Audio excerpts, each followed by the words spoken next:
Hi friends, ఈరోజు మీకు రీసెంట్గా జీ5లో రిలీజ్ అయిన ఒక మంచి Telugu suspense thriller web series ని ఎక్స్ప్లెయిన్ చేయబోతున్నాను. దీని పేరు నయనం. ఈ సిరీస్ లో టోటల్ గా 6 ఎపిసోడ్స్ ఉన్నాయి. సో లెంత్ కూడా ఎక్కువగానే ఉంటుంది. సిరీస్ మాత్రం వేరే లెవెల్లో ఉంటుంది ఫ్రెండ్స్. ప్రతి ఎపిసోడ్ కూడా చాలా ఇంట్రెస్టింగ్ గా ఉంటుంది. సో మీరు స్కిప్ చేయకుండా వీడియోని చివరి వరకు చూడండి. అలాగే స్కిప్ చేస్తే సరిగా అర్థం కాదు. మరి ఇక స్టోరీలోకి వెళ్లే ముందు మీరు ఇంకా మన ఛానల్ ని సబ్స్క్రైబ్ చేసుకోలేదా? వెంటనే చేసుకోండి. రోజుకొక మంచి వీడియోతో మీ ముందుకు వస్తా కదా. ఇక లేట్ చేయకుండా స్టోరీ వినిద్దాం పదండి. స్టోరీ స్టార్ట్ అవ్వగానే ఒకడు అర్ధరాత్రి మాస్క్ వేసుకుని దొంగలాగా తన కార్లో ఒక ఐ క్లినిక్ దగ్గరికి వస్తాడు. అలా షటర్ ఓపెన్ చేసి వెళ్లకుండా వెనకదారి నుంచి ఆ క్లినిక్ లోపలికి వచ్చి సామాన్లవన్నీ సదురుతూ ఉంటాడు. ఇదే గ్యాప్ లో వీడు అక్కడున్న ఒక ఫ్రీజర్ ని ఓపెన్ చేస్తాడు. అందులో మైండ్ బ్లాక్ అయ్యేలా ఎవరిదో డెడ్ బాడీ ఉంటుంది. అది చూసి వీడు ఫుల్ షాక్ అయిపోతాడు. అదే టైంలో వెనక నుంచి ఎవరో వచ్చి వాడి తల మీద గట్టిగా ఒకటి పీకి అన్కాన్షియస్ లోకి వెళ్లేలా చేస్తారు. ఆ తర్వాత సీన్ కొంచెం ఫ్లాష్ బ్యాక్ లోకి వెళ్తుంది. నిజానికి అక్కడ పడి ఉన్న బాడీ ఎవరిదో కాదు, వాడే మన హీరో నయన్. వాడొక కళ్ళ డాక్టర్. నయన్ చిన్న పిల్లాడిగా ఉన్నప్పుడు ఒక రోజు వాళ్ళమ్మ వాళ్ళ నాన్న జేబులో నుంచి కొంచెం డబ్బులు కొట్టేయడం చూస్తాడు. ఇది నయన్ చూసేశాడు కాబట్టి వాళ్ళమ్మ చాలా భయపడిపోయి నా కొడుకు ఎక్కడ నిజం బయట పెట్టేస్తాడేమో అని నయన్ నోరు మూయించడానికి వాళ్ళమ్మ నయన్ కి కొంచెం డబ్బు అయితే ఇస్తుంది. మీ నాన్నకు చెప్పగరా ప్లీజ్ రా, మీ నాన్నకు చెప్తే నా ఇబ్బంది కొడతాడు అని చెప్పి డబ్బులు ఇచ్చేసి వెళ్ళిపోతుంది. సో ఆ సిచ్యువేషన్ నయన్ మెంటాలిటీని పూర్తిగా మార్చేస్తుంది. ఆ టైంలో నయన్ ఏం ఆలోచించడం స్టార్ట్ చేశాడంటే వేరే వాళ్ళ సీక్రెట్స్ మన గుప్పెట్లో ఉంటే మనకు కావాల్సినవి మనకు దొరుకుతాయి అని. సో అలా ఫిక్స్ అయిపోతాడు. అలాగే వేరే వాళ్ళ సీక్రెట్స్ ని తెలుసుకోవడం వాడికి చాలా ఆనందాన్ని ఇచ్చేస్తుంది. అలా ఒక రోజు స్కూల్లో టీచర్ స్టూడెంట్స్ కి కళ్ళ గురించి పాఠం చెప్తుంటుంది. ఆ చాప్టర్ విన్నాక నయన్ డిసైడ్ అయిపోతాడు, నేను ఖచ్చితంగా కళ్ళ డాక్టరే అవుతానని. ఎందుకంటే కళ్ళు ఎప్పుడు అబద్ధం చెప్పవని వాడు బాగా నమ్ముతాడు. కానీ ఆ టైంలో నయన్ కి ఈ విషయం తెలియదు. అప్పుడప్పుడు కళ్ళకి కూడా మోసం జరగొచ్చని, మన కళ్ళు కూడా అబద్ధాన్ని చూడొచ్చని. సరే ఏదైతే ఏముంది, నయన్ చిన్నప్పటి నుంచి వేరే వాళ్ళ లైఫ్ లోకి తొంగి చూడడం స్టార్ట్ చేశాడు. ఫస్ట్ అయితే తన క్లాస్మేట్స్ ని బాగా బ్లాక్మెయిల్ చేసేవాడు. అలా సీన్ కట్ చేస్తే నయన్ కళ్ళ డాక్టర్ అయితే అయిపోతాడు. ఇప్పుడు నయన్ వేరే వాళ్ళ గురించి తెలుసుకోవాలి అనే దూలెక్కువగా ఉంటుంది. తను ఉండే అపార్ట్మెంట్ వాచ్మెన్ కి కొన్ని డబ్బులు ఇచ్చి పక్క వాళ్ళ గురించి తెలుసుకుంటూ ఉంటాడు. ఏ కపుల్స్ మధ్య గొడవలు జరుగుతున్నాయి, ఎవరెవరు ప్రాబ్లమ్స్ లో ఉన్నారు, ఎవరు హ్యాపీగా ఉన్నారు, ఎవరు సాడ్ గా ఉన్నారు అని వాచ్మెన్ ని అడుగుతూ ఉంటాడు. సార్ మీరు వేరే వాళ్ళ గురించి తెలుసుకుని ఏం చేస్తారు అని వాచ్మెన్ అడిగితే, సరే అంకుల్ మీకు ఒక ఎగ్జాంపుల్ చెప్తాను, మీరు మందు తాగితే మీకు ఎలా అనిపిస్తుంది అని వాచ్మెన్ అడిగితే, నాకు చాలా మత్తెక్కుతుంది, అలాగే కిక్ కూడా వస్తుందని చెప్తాడు. అవునా, నాకు కూడా వేరే వాళ్ళ గురించి తెలుసుకుంటే అలాంటి కిక్కే వస్తుంది. ఇక్కడ మందు హానికరం కానీ ఇది కాదు కదా అని చెప్పేసి అలా నవ్వుకుంటూ వెళ్ళిపోతాడు. ఇక నయన్ క్లినిక్ లో ఇద్దరు పనిచేస్తూ ఉంటారు, బోస్ అలాగే కవిత. వాళ్ళిద్దరు కూడా పూర్ ఫ్యామిలీ నుంచి వచ్చి పనిచేస్తుంటారు. ఒక రోజు క్లినిక్ కి బాస్ తొందరగా వచ్చేస్తాడు, కానీ కవిత అయితే రాదు. వెంటనే బోస్ కవితకి కాల్ చేసి, ఏమైంది కవిత అక్క, ఈ రోజు ఇంకా రాలేదేంటి అని అడిగితే, అరే బోస్ మా చెల్లికి హెల్త్ బాగోలేదు, తన్ని నేనే చూసుకోవాలి కదా, అందుకే తనకి ఫుడ్ తినిపించి బయలుదేరుతా అని చెప్తుంది. అవునా అక్క, అయితే త్వరగా వచ్చేసాయి, ఇంకా సార్ కూడా రాలేదు, సార్ కంటే ముందు నువ్వే వచ్చేసాయి అని చెప్పి కాల్ కట్ చేస్తాడు. ఇక కవిత విషయానికి వచ్చేస్తే నిజంగానే కవితకి ఒక చెల్లి మాత్రమే ఉంటుంది. కవిత చాలా కష్టపడి పని చేసి తన చెల్లిని చదివిస్తుంటుంది. కాసేపు గడిచిన తర్వాత నయన్ తన క్లినిక్ కి వచ్చేస్తాడు. నయన్ వచ్చేలోపే చాలా మంది తన కోసం వెయిట్ చేస్తూ ఉంటారు. ఒక మదర్ తన పాపని తీసుకుని నయన్ దగ్గరికి వస్తుంది. ఆ పాప కళ్ళు కొంచెం రెడ్ గా అయిపోయి ఉంటాయి. నయన్ ఆ పాపని బాగా చెకప్ చేసి కొన్ని మెడిసిన్స్ అయితే రాసిస్తాడు. వాళ్ళు వెళ్లిపోగానే నయన్ ఫాస్ట్ గా తన డైరీ ఓపెన్ చేసుకుని ఎవరు చూడక ముందు కొన్ని విషయాలు అయితే నోట్ చేసుకుంటాడు. అతను ట్రీట్మెంట్ చేసిన పేషెంట్స్ కి కొంచెం ఇన్ఫెక్షన్ వస్తుంది, సో అదే నోట్ డౌన్ చేసుకుంటాడు. ఆ తర్వాత నయన్ మరొక పేషెంట్ ని పిలుస్తాడు. కళ్ళు చెక్ చేయాలి అని చెప్పి ఆ పేషెంట్స్ కళ్ళలో ఏదో ఒక లిక్విడ్ అయితే ఇంజెక్ట్ చేస్తూ ఉంటాడు. ఆ తర్వాత అదే కంటి నుంచి మరొక లిక్విడ్ సిరెంజ్ తో లాగేస్తూ ఉంటాడు. అలా 2 కంట్లో నుంచి తీసేస్తాడు. ఇక నైట్ అవ్వగానే ఏ పేషెంట్స్ నుంచి అయితే ఆ లిక్విడ్ కొట్టేశాడో ఆ సిరంజిలన్నీ తీసుకుని తన సీక్రెట్ రూమ్ లోకి వెళ్తాడు. అక్కడ సీక్రెట్ రూమ్ ఉందని ఎవరికి తెలియదు, ఎందుకంటే అతని రూమ్ చూడడానికి కొంచెం పెద్దగానే ఉంటుంది. బట్ దాన్ని ఓపెన్ చేస్తే లోపల ఇంకొక సీక్రెట్ రూమ్ అయితే ఉంటుంది. నెక్స్ట్ సీన్ లో మాధవి మరియు గౌరీ శంకర్ అనే కపుల్ ని చూపిస్తారు. గౌరీ శంకర్ ఒక స్కూల్లో మ్యాథ్స్ టీచర్. వీళ్ళిద్దరూ ఒకరినొకరు పిచ్చి పిచ్చిగా ప్రేమించుకుంటూ ఉంటారు. ఒక రోజు అలా పక్కింటి ఆంటీ మాధవి దగ్గరికి వచ్చి అంటుంది, మీ ఇద్దరిది చాలా బాగుంటుంది బాండింగ్, మీ హస్బెండ్ వయసేమో నా మొగుడంత ఉంటుంది, నీ వయసేమో నా కూతురంతా ఉంటుందని వెటకారంగా అడుగుతుంది. అది వినగానే మాధవికి ఆ ఆంటీ మీద చాలా కోపం వచ్చేసి కోప్పడుతుంది. సో ఈ గ్యాప్ లోనే తన కళ్ళజోడు కింద పడిపోయి విరిగిపోతుంది. అదే రోజు నైట్ నయన్ తన క్లినిక్ కి వచ్చి తన సీక్రెట్ రూమ్ డోర్ ని ఓపెన్ చేసి లోపలికి వెళ్తాడు. ఆ రూమ్ లోపల ఇంకొక సీక్రెట్ లాకర్ అయితే ఉంటుంది. ఆ లాకర్ లోపల చాలా స్పెషల్ గ్లాసెస్ ఉంటాయి. నయన్ తన పేషెంట్స్ నుంచి తీసుకున్న తన లిక్విడ్ ని లెన్సెస్ లా తయారు చేసి ఆ లెన్స్ ని గ్లాసెస్ లోపల పెడతాడు. ఆ గ్లాసెస్ తన కళ్ళకి పెట్టుకుని టైమర్ ఆన్ చేస్తాడు. ఇక్కడే మనకి అసలు విషయం అర్థమవుతుంది. ఆ లెన్స్ ద్వారా తన పేషెంట్ కళ్ళ నుంచి వాడు ఏం చేస్తున్నాడో వీడు ఇక్కడ కూర్చొని అన్ని విషయాలు చూడగలడన్నమాట. ఇదే విధంగా నయన్ తన పేషెంట్స్ లైఫ్ అంతా చూస్తూ పైశాచిక ఆనందం పొందుతుంటాడు. అలా రోజు నయన్ తన క్లినిక్ క్లోజ్ చేశాక కూడా అర్ధరాత్రి వచ్చి ఆ సీక్రెట్ రూమ్ లో ఇదే పని చేస్తుంటాడు. వీడు చేసిన ఈ ఎక్స్పెరిమెంట్ సక్సెస్ అవడం వల్ల వీడు తనకి తాను న్యూటన్ తో కంపేర్ చేసుకుంటూ ఉంటాడు. ఆ తర్వాత సీన్ కొంచెం ఫ్లాష్ బ్యాక్ లోకి వెళ్తుంది. 3 years బ్యాక్ నయన్ జర్మనీలో చదువుతూ ఉంటాడు. సో ఈ గ్యాప్ లోనే నయన్ తన ప్రాజెక్ట్ ని స్టార్ట్ చేసి ఉంటాడు. ఒక రోజు నయన్ వాళ్ళ ప్రొఫెసర్ నయన్ చేస్తున్న ప్రాజెక్ట్ గురించి తెలుసుకుని వాడిని చాలా తిట్టడం మొదలు పెడతాడు. రే చెత్త ప్రాజెక్ట్ మీద పనిచేసి ఏం చేస్తావురా అని నయన్ తన ప్రాజెక్ట్ గురించి ప్రొఫెసర్ కి మొత్తం ఎక్స్ప్లెయిన్ చేస్తూ ఉంటాడు. సార్ నేను ఒక స్పెషల్ ఫ్లూయిడ్ ని రెడీ చేశాను. ఇవి మామూలు ఫ్లూయిడ్స్ కాదు. ఈ ఫ్లూయిడ్స్ ని ఎవరి కళ్ళలో అయినా ఇంజెక్ట్ చేస్తే అవి ఒక ట్రాన్స్మిటర్ లాగా పనిచేస్తాయి. అలాగే ఈ గ్లాసెస్ ఉన్నాయి చూడండి, అది రిసీవర్. ఆ రిసీవర్ ద్వారా మనం అన్ని చూడొచ్చు సార్. ప్రతి 12 గంటల తర్వాత 4 నిమిషాల వరకు నేను ఆ సబ్జెక్ట్ లైఫ్ గురించి తెలుసుకోగలను సార్. అంటే 4 నిమిషాల వరకు వాళ్ళు ఏం చేస్తున్నారు, ఎక్కడికి వెళ్తున్నారు, అన్ని విషయాలు కూడా నేను ఈ రిసీవర్ ద్వారా చూడగలను. అలాగే ఈ నానో సెన్సార్ సెల్ఫ్ రీఛార్జ్ అవుతాయి అని బిల్డప్ ఇస్తాడు. ప్రొఫెసర్ వీడిని చాలా తిడతాడు. నయన్ నీ ఆనందం కోసం నువ్వు ఈ ప్రొఫెసర్ ని వాడుకోవద్దు. నువ్వు నేచర్ తో ఆడుకుంటున్నావు. అలాగే ఈ ఎక్స్పెరిమెంట్ అంతా ఒక చెత్త అని చెప్పి ఆ ప్రొఫెసర్ వాడి గ్లాసెస్ ని విరగ్గొట్టి నువ్వేమైనా న్యూటన్ అనుకుంటున్నావారా? న్యూటన్ గారి కాలిగోటికి కూడా నువ్వు సరిపోవు. వేరే వాళ్ళ లైఫ్ లోకి తొంగి చూడడం ఆపేసాయి. అదే నీకు ప్రాబ్లం అవ్వచ్చు. ఈ ఎక్స్పెరిమెంట్ ని ఇక్కడే ఆపేసి, లేకపోతే నేను నిన్ను యూనివర్సిటీ నుంచి రెస్టిగేట్ చేస్తాను అని వార్నింగ్ ఇస్తాడు. ప్రొఫెసర్ చెప్పింది వినగానే నయన్ గడికి చాలా కోపం వచ్చేసి తనకి తానే యూనివర్సిటీని వదిలేస్తాడు. నా ఎక్స్పెరిమెంట్ కి ఇక్కడ విలువ లేనప్పుడు నేను ఇక్కడ ఉండేం పీకాలి అని చెప్పేసి ఇండియాకి వచ్చేస్తాడు. ఇక సీన్ కట్ చేస్తే ఫైనల్ గా 3 years తర్వాత నయన్ ఈ ఎక్స్పెరిమెంట్ అయితే సక్సెస్ చేస్తాడు. అలాగే 8 నిమిషాల వరకు తన పేషెంట్స్ లైఫ్ ని చూడగలుగుతాడు. అలా ఒకరోజు ఫారెన్ ఇన్వెస్టర్ నయన్ కి ఫోన్ చేసి ఎక్స్పెరిమెంట్ అప్డేట్ అడుగుతాడు. నిజానికి ఈ ఇన్వెస్టరే ఎక్స్పెరిమెంట్ కోసం ఫండింగ్ ఇచ్చుంటాడు. అండ్ ఈ ఇన్వెస్టర్ ది కూడా 12 గంటల గోల్ ఉంటుంది. అంటే ఇప్పటిదాకా నయన్ 8 నిమిషాల వరకు రీచ్ అయ్యాడు. అంటే 8 నిమిషాల వరకు జనాలు ఏం చూస్తున్నారో వాళ్ళ కళ్ళతో వీడు చూడొచ్చు అన్నట్టు. కానీ ఇన్వెస్టర్ గోల్ ఏంటంటే 12 గంటలు. అంటే 12 గంటల వరకు సబ్జెక్ట్ ఏం చేస్తున్నారో చూడాలనుకుంటాడు. కానీ నయన్ ఏమో సార్ నేను అదే ప్రయత్నంలో ఉన్నాను, కొన్ని ప్రాబ్లమ్స్ కూడా వస్తున్నాయి ఈ ఎక్స్పెరిమెంట్ లో, కానీ మీకు నేను త్వరగానే రిజల్ట్ ఇస్తాను సార్. మీకు ఇది ఒక ప్రాజెక్ట్ కావచ్చు, కానీ ఇది నాకు నా లైఫ్ గోల్ అని చెప్పి ఎమోషనల్ అవుతాడు. ఇంకొక వైపు గౌరీ శంకర్ మళ్ళీ స్కూల్ నుంచి ఇంటికి వచ్చి మాధవికి ఒక చిన్న న్యూస్ అయితే చెప్తాడు. అంటే ప్రతి ఇయర్ వాళ్ళ స్కూల్ వాళ్ళు ఒక క్యాంప్ అయితే కండక్ట్ చేస్తారు. ఆ క్యాంప్ కారణంగా గౌరీ శంకర్ 2 వారాలు అరకు వెళ్లాల్సి ఉంటుంది. ఇదే విషయం మాధవికి చెప్తే తను కొంచెం డిసప్పాయింట్ అవుతుంది. అలాగే గౌరీ శంకర్ కూడా, ఎందుకంటే వాళ్ళిద్దరూ మంచి భార్యాభర్తలు కదా. సో ఒకరినొకరు విడిచి అస్సలు ఉండలేరు. అలా 2 వారాలంటే సో అలా చాలా బాధపడిపోతారు. అదే రోజు రాత్రి ఎప్పుడైతే నయన్ తన క్లినిక్ ని క్లోజ్ చేస్తున్నాడో అప్పుడే కవిత నయన్ దగ్గరికి వచ్చి అంటుంది, సార్ లాస్ట్ ఒక పేషెంట్ వచ్చారు, మిమ్మల్ని కలవాలంటున్నారు, పిలవనా అని అడిగితే ఇప్పుడు వద్దులే అమ్మా, రేపు మార్నింగ్ పంపించు అని చెప్తాడు. అప్పుడే నయన్ చూపు ఆ మాధవి మీద పడుతుంది. ఎందుకంటే అక్కడికి మాధవి తన హస్బెండ్ తో కలిసి వస్తుంది. మాధవి అందాన్ని చూసి ఈ నయన్ గడు ఆమెకి చాలా అట్రాక్ట్ అయిపోతాడు. ఇక కవితతో అంటాడు, సర్లే తొందరగా లోపలికి పంపు అని. ఇక మాధవి మన నయన్ దగ్గరికి వచ్చి తన ప్రాబ్లం చెప్తుంది. నిజానికి నిన్న నా అద్దలు పగిలిపోయాయి సార్, అలాగే నా కళ్ళు కూడా చెకప్ చేసుకోవాలని చెప్తుంది. తను అలా మాట్లాడుతూ ఉంటే వాడు చాలా ఇంప్రెస్ అయిపోతాడు. సరిగ్గా అప్పుడే గౌరీ శంకర్ కూడా లోపలికి వస్తాడు. అప్పుడు నయన్ గాడికి ఫ్యూజులు ఎగిరిపోతాయి. మాధవికి కూడా పెళ్ళయిందా అని. సరే ఏదైతే ఏముంది అనుకుని ప్రతి పేషెంట్ లాగానే మాధవి అలాగే శంకర్ ని కూడా తన మిషన్ దగ్గరికి తీసుకెళ్లి వాళ్ళ కళ్ళలో ఆ లిక్విడ్ ఇంజెక్ట్ చేస్తాడు.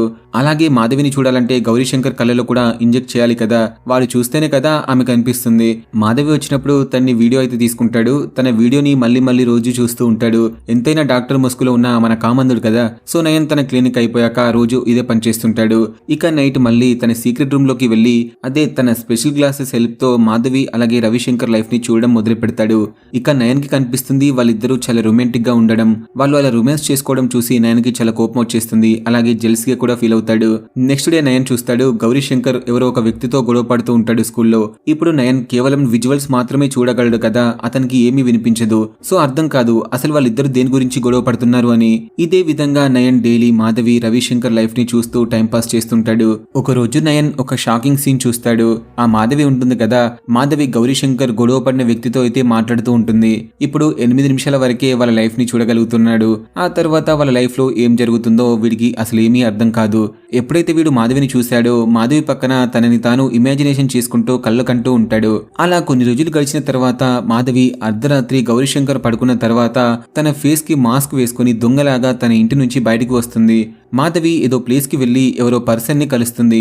నయన్ ఎప్పుడైతే ఆ పర్సన్ ఫేస్ చూద్దాం అనుకున్నాడో అప్పుడే కర్మకాలి ఆ 8 నిమిషాలు అయిపోతాయి. అలాగే డివైస్ షట్ డౌన్ కూడా అయిపోతుంది.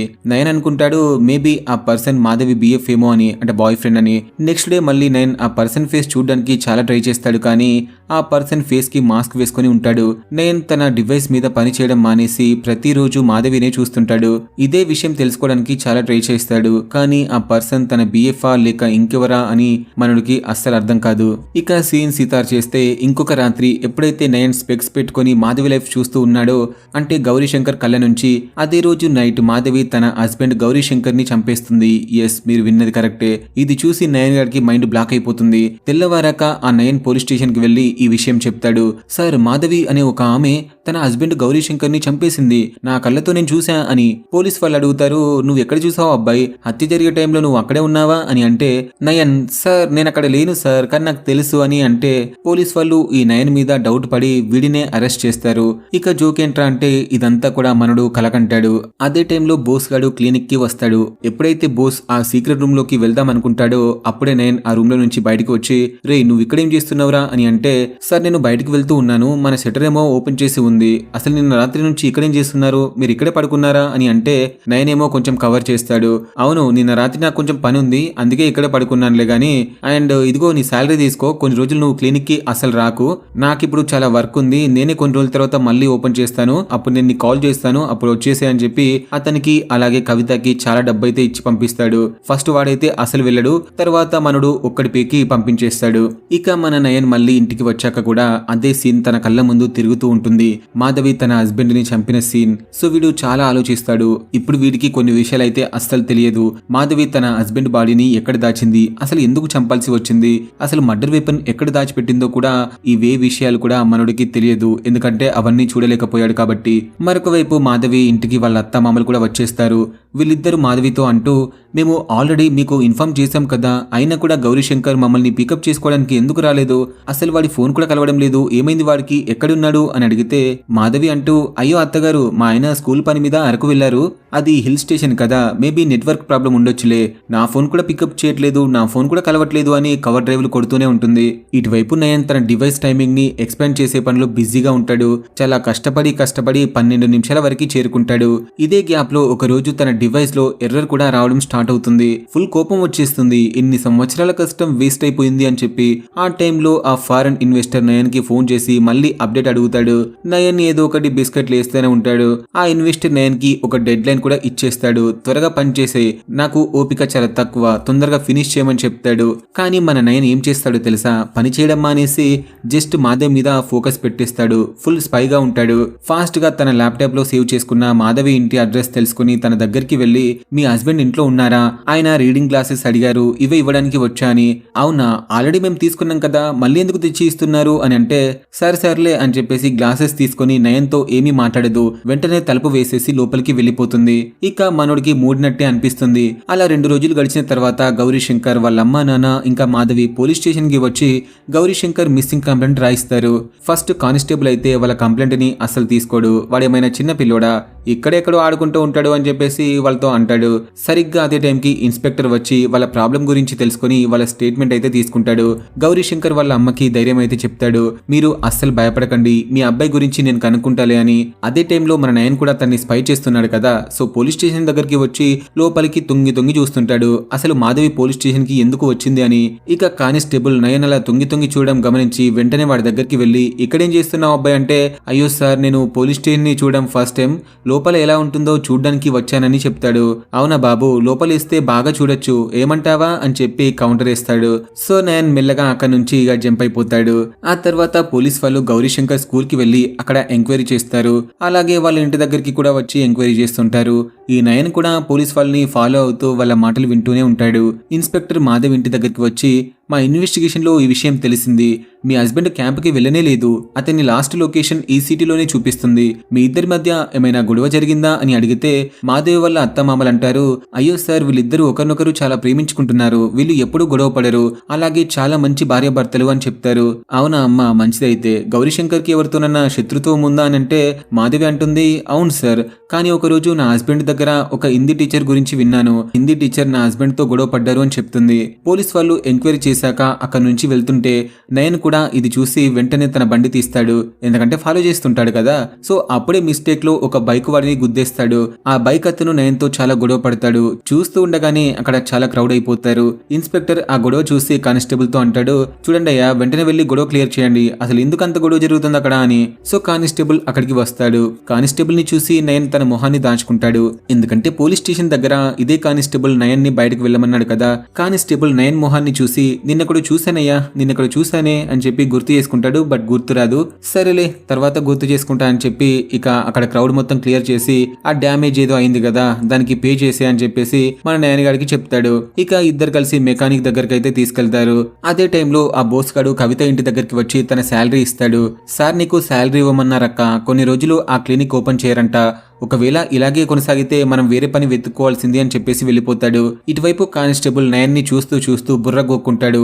వీడిని ఎక్కడో చూసినట్టుందే, ఎక్కడ చూసానబ్బా అని చెప్పి పిచ్చోడిలా ఆలోచిస్తూ నయన్ తో మాట్లాడదాం అనుకుంటాడు. ఇక మన నయన్ ఏమో చాలా కవర్ చేసుకుంటూ, అయ్యో సార్ నేను ఒక ఐ డాక్టర్ని కదా, ఇదే ఏరియాలో ఉంటాను, అందుకే చూసి ఉంటారు లేండి అని చెప్పి రివర్స్ లో పోలీస్ వాళ్ళని గెలకడం స్టార్ట్ చేస్తూ అసలు మీరెందుకు సార్ ఇక్కడికి వచ్చారని అడుగుతూ మాధవి కేసు గురించి మాట్లాడుతాడు. అప్పుడు నయన్ కి తెలుస్తుంది మాధవి తన హస్బెండ్ మీద మిస్సింగ్ కంప్లైంట్ ఇచ్చింది అని. నయన్ తన కార్ తీసుకుని అక్కడి నుంచి వెళ్తుంటే ఆ మాస్క్ వేసుకున్న వాడు ఈ నయన్ గాడిని ఫాలో అవుతూనే ఉంటాడు. ఆ మాస్క్ వాడికి మ్యాటర్ మొత్తం అర్థమైపోతుంది. నయన్ గాడు మాధవి మీద స్పై చేస్తున్నాడు అని, అందుకే ఆ మాస్క్ పెట్టుకున్నాడు వీడి మీద స్పై చేస్తుంటాడు. అదే రోజు రాత్రి మాధవి తన ఇంటి నుంచి బయటకు వచ్చి ఎక్కడికో వెళ్తుంటే ఈ నయన్ గాడు కూడా దొంగలాగా ఆమె వెనకాలే వెళ్తుంటాడు. ఇంతలో ఒక అన్నోన్ పర్సన్ వచ్చి నయన్ గాడిని వెనక నుంచి దిమ్మ తిరిగేలా ఒకటి పీకి అన్కాన్షియస్ లోకి వెళ్లేలా చేసి వాడి కారులోనే కూర్చోబెడతాడు. ఎందుకంటే నయన్ గాడు మాధవిని ఒక రేంజ్ లో ఫాలో అవుతుంటాడు కదా, అందుకే ఫాలో అవ్వకుండా చేద్దామని అలా కొట్టిపడేస్తాడు. నయన్ కి మెలకువ వచ్చాక అదే అన్నోన్ పర్సన్ నయన్ కి కాల్ చేసి వార్నింగ్ ఇస్తాడు, నువ్వు డాక్టర్వి కదా, పోలీస్ పనులు చేయకు, ఇంకొకసారి ఇలాంటి వేషాలు వేసావంటే నెక్స్ట్ నిన్ను చంపేయాల్సి వస్తుందబ్బా అని చెప్పేసి గట్టిగా వార్నింగ్ ఇస్తాడు. నయన్ గాడికి ఈగో హట్ అయిపోయి నన్నే బెదిరిస్తాడు అయ్యుడు, ఇప్పుడు మీ ఇద్దరిని అస్సలు వదిలిపెట్టను అని చెప్పేసి ఫిక్స్ అయిపోతాడు. ఇటువైపు మాధవి వాళ్ళ అత్త మామలు ఇంట్లో పనిచేసుకుంటూ ఉంటే అప్పుడే ఒక పోలీస్ వాడు మాధవికి కాల్ చేస్తాడు. వెంటనే ఫోన్ కట్ చేసి వాళ్ళ అత్త మామలతో అంటుంది, పోలీస్ వాళ్ళు మనల్ని పిలుస్తున్నారు, పదండి వెళ్దామనేసి. సరిగ్గా అదే టైంకి నయన్ మాధవి ఇంటి దగ్గరికి వచ్చి చూస్తాడు. మాధవి వాళ్ళ ఫ్యామిలీతో కలిసి బయటకు వెళ్తున్నారు అని. నయన్ ఇదే ఛాన్స్ అనుకుని తాళం తీసి మాధవి ఇంట్లో దూరి ఏదైనా ప్రూఫ్ దొరుకుతుందేమో అని ఇల్లంతా వెతుకుతాడు. ఇటువైపు పోలీస్ వాళ్ళు ఆ ముగ్గురిని మార్చరీ రూమ్ కి తీసుకెళ్లి ఎవరో డెడ్ బాడీని చూపించి గుర్తుపట్టమంటారు. మాధవి ఆ బాడీని చూసి, లేదు సార్ ఇది నా హస్బెండ్ బాడీ కాదని చెప్తుంది. ఈ గ్యాప్ లో నయన్ ఇంట్లో దూరి డెడ్ బాడీ కోసం అలాగే మర్డర్ వెపన్ కోసం ఇల్లు మొత్తం గాలిస్తాడు. కానీ నయన్ గాడికి ఆ ఇంట్లో ఏమీ దొరకదు. అప్పుడే ఆ నయన్ గాడి కన్ను వాల్ క్లాక్ మీద పడుతుంది. మాధవి ఆ గడియారాన్ని బాగా క్లీన్ చేసి అక్కడ డెకరేట్ చేసి పెట్టి ఉంటుంది. నిజానికి ఆ గడియారం కింద మర్డర్ వెపన్ దాగి ఉంటుంది. నయన్ వెంటనే ఆ వెపన్ ని తన జేబులో వేసుకుని అక్కడ నుంచి జంప్ అయిపోతాడు. ఈ సీన్ అయితే భలే ఇంటెన్స్ గా ఉంటుంది ఫ్రెండ్స్. మాధవి వాళ్ళ ఇంటికి చేరుకునే లోపే నయన్ ఆ మర్డర్ వెపన్ తీసుకుని చెక్కేస్తాడు. మాధవి ఇంట్లోకి వచ్చాక అబ్జర్వ్ చేస్తుంది. ఒక ప్లేస్ లో పెట్టిన వస్తువు మరొక ప్లేస్ లో ఉంటుంది. సో ఇంట్లోకి ఎవరో వచ్చారు అని తనకి అర్థమవుతుంది. వెంటనే అటు ఇటు చూస్తుంది. సో ఆ క్లాక్ హ్యాండిల్ మిస్ అయిపోయిందని, అదే మర్డర్ వెపన్ మిస్ అయిపోయిందని అర్థమవుతుంది. సో వెంటనే తన పార్ట్నర్ కి ఫోన్ చేసి జరిగింది మొత్తం చెప్తుంది. సో తన పార్ట్నర్ అంటుంది, నువ్వేం భయపడకు, ఆ డాక్టర్ గాడే ఇంటికి వచ్చి ఉంటాడు, నువ్వేం టెన్షన్ పడకు, అంతా నేను చూసుకుంటా అని చెప్పేస్తుంది.